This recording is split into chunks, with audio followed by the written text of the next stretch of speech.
Homeowner net worth is 40 times greater than renters. And I'm going to break down a few visuals and kind of give you an idea of how all this works.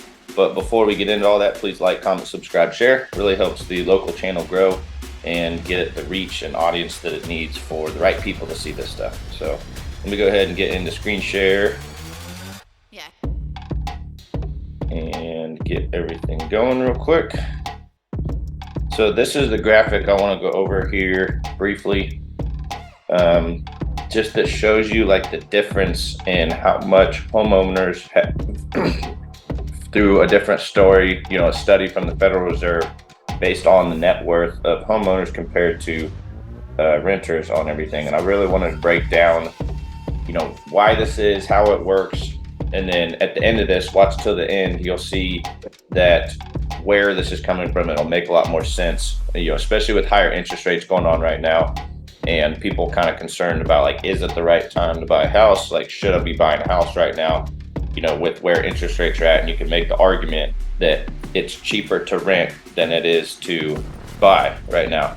And although that might sort of be true from a monthly standpoint, long term it's not true from a net worth standpoint. So it kind of has to do with your overall goal and what you're trying to do, with your life and with the strategy with it, especially when they're making these rentals pretty attractive, to live in, as far as being brand new, don't have to fix anything like that. But then when you look at the cost of living there over time, over your whole net worth of your lifetime, you see how much like that's kind of a trap, in order to get you to stay there, live in comfortability, but then you don't actually grow in your net worth and your ability to get ahead in life on everything. And a large piece of this has to do with their home on everything. So this kind of shows you a visual breakdown of how homeowners have 40 times greater net worth than renters. And the increasing gap in family wealth is just getting more and more that way, because you can see over time from 2010 to 2019 where renters net worth is at on average, across the entire nation. And then you can see how much it's grown for those who own homes on everything. So you can also see it broken down here about different income levels, because usually where this starts from is, where is your active income at? And it's not so much when you really start to study wealth and net worth and getting ahead in life financially and all these things come with it. It's not so much how much money do you make per year, it's how much do you keep and how much do you grow it on everything.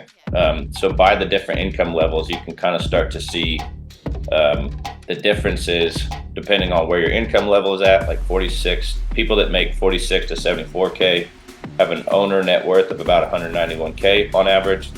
Renter net worth has about 11K. That's a 180K difference. You can really start to see these things grow from like an income level of 74K to 127. Now keep in mind, this can be a combined, household of not just an individual, but also a wife and husband, or whatever type of marriage situation is going on for these combined income household levels on everything. Owner net worth is 261K, renter net worth 34K, 227K difference. And if you're in a higher income earning bracket, either yourself or like I said, as a married couple, 127K to 192K. Owner net worth is 433, renter net worth is 117. So it is higher when you make more on everything. But statistically speaking, what we're seeing across the board on average is that owners have a higher net worth and also have more options and ability to do things. And what you find a lot of times too is that these owners that live in these houses that make these income levels, a lot of time pay for services, pay for people to fix their house, mow their lawn, do their laundry, all the things that go with what you typically think of home ownership, and the cost of it and the maintenance of it all, and all those things that usually a renter is like, well, I don't have to pay for anything. It's like, or I don't have to fix anything.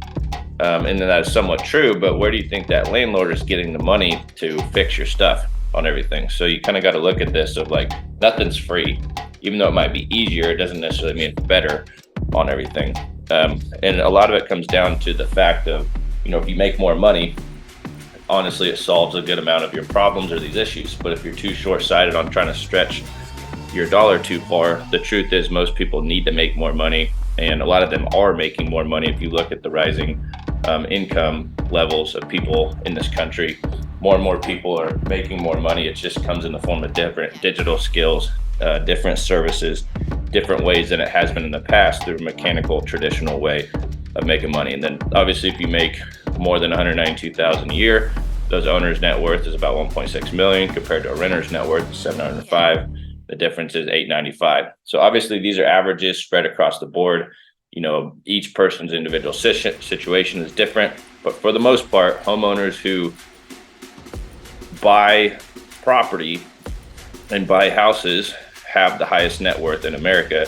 And part of that is because you're not just buying a house, you're buying back into the country, into US. You're not just buying the home itself or the land it sits on, you're buying into the money-making machine that is the US when you're buying real estate. And that's why it continues to go up over time on everything. So here's just another graph that kind of gives you another display of the net worth displayed by income levels. Because obviously the more active cash flow you make, the more of your net worth, and passive cash flow and other investments does go up with it also. So, no matter what profession you're in, looking at your income levels, your financial literacy is very important to make smart moves, smart decisions. And owning a home, even with high interest rates and even with all the different things that are going on in our world, it still makes sense to buy homes as long as it makes sense for your personal financial situation. A lot of this has to do with your own personal customized situation.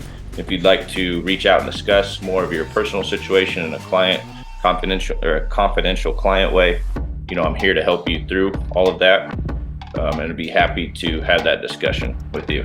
But here's why, even with the higher interest rates, and even though your mortgage payments is going to be higher than rents right now, currently in this periodic bubble that we have going on, with that being the case, landlords can't adjust rent rates that fast when they're typically on a year basis. But mark my words, rents will be rising as well. Even though rents haven't risen as fast as home prices have, they will, because they're all based on the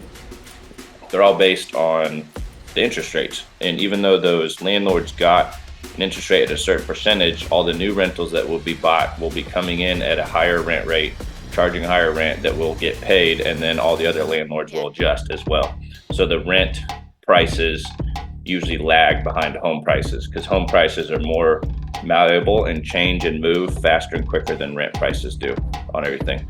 But to give you an idea of why investing and owning a home, as long as the house is in good shape, you like the home, it's in a good location, it always goes up over time depending on what span of time you're looking at it. All the way from 1963 to 2023, you can see the upward trend of all this.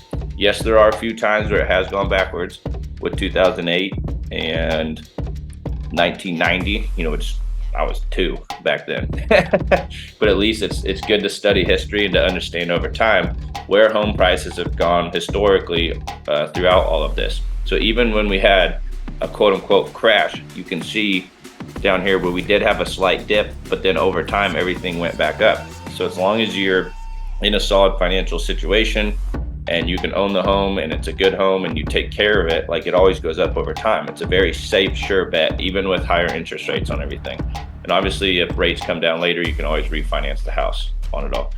But this is probably the most appealing reason of why renters don't get ahead and landlords do and homeowners do, is because the rental game, I don't want to say it's a trap, but it's not a way to get ahead in America financially. And if you look at the way the tax code is structured, the way America is built and set up, it's built on renters, and America gives you the ability to be a landlord that can charge rent on everything, where that isn't necessarily a lot of the times the case in a lot of other countries, a lot of other situations on everything. So, America is ran and built on owners, and you just got to play the game too on everything, and it's available to everyone out there. But if you look at increase in rents over the last 60 years, you can see they have also trended upwards, just like home prices have. So even though rents are slightly behind home prices right now, mark my words, rent's going to be increasing as well.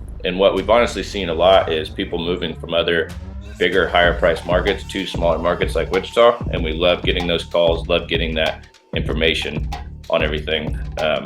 You know, and I'd love to help you through the process of it all. But this at least gives you an idea of why homeowners have more net worth, 40 times more net worth than renters do, because of these statistics, these graphs. As you can see, just it's hard to deny it when you see it, but hopefully that helps you kind of understand more how homeowners have 40% more net worth. And even though interest rates are high, it still is a good time to buy. It still makes sense, as long as it makes sense for your personal life situation and you're financially stable. That's when it makes sense. But appreciate you watching as always. Please like, comment, subscribe, share, and we'll talk with you guys later. See ya.